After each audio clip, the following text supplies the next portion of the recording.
Death and taxes are famously inevitable. But what about decomposition? As anyone who's seen a mummy knows, ancient Egyptians went to a lot of trouble to evade decomposition. So, how successful were they?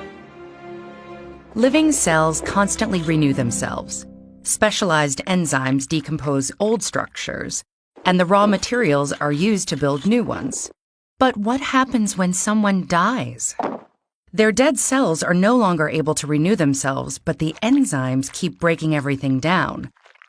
So anyone looking to preserve a body needed to get ahead of those enzymes before the tissues began to rot.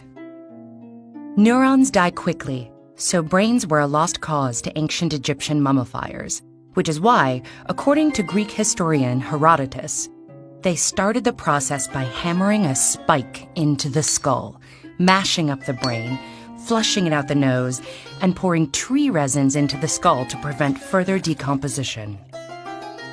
Brains may decay first, but decaying guts are much worse. The liver, stomach, and intestines contain digestive enzymes and bacteria, which, upon death, start eating the corpse from the inside. So the priests removed the lungs and abdominal organs first.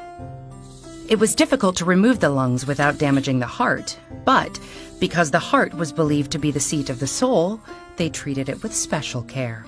They placed the visceral organs in jars filled with a naturally occurring salt called natron.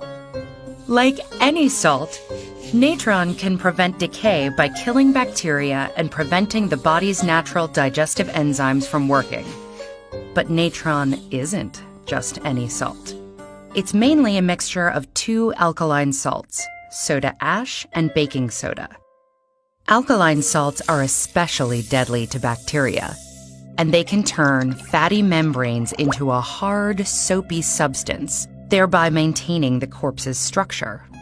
After dealing with the internal organs, the priests stuffed the body cavity with sacks of more natron and washed it clean to disinfect the skin. Then, the corpse was set in a bed of still more natron for about 35 days to preserve its outer flesh. By the time of its removal, the alkaline salts had sucked the fluid from the body and formed hard brown clumps. The corpse wasn't putrid, but it didn't exactly smell good either. So priests poured tree resin over the body to seal it, massaged it with a waxy mixture that included cedar oil, and then wrapped it in linen. Finally, they placed the mummy in a series of nested coffins, and sometimes even a stone sarcophagus. So how successful were the ancient Egyptians at evading decay? On one hand, mummies are definitely not intact human bodies.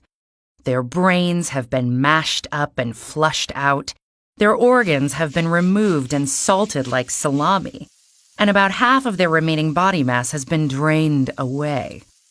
Still, what remains is amazingly well preserved. Even after thousands of years, scientists can perform autopsies on mummies to determine their causes of death, and possibly even isolate DNA samples. This has given us new information.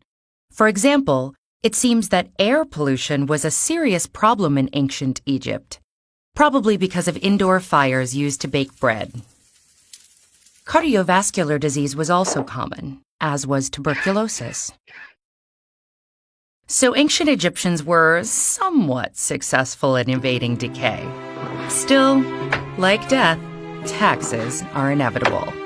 When some mummies were transported, they were taxed as salted fish.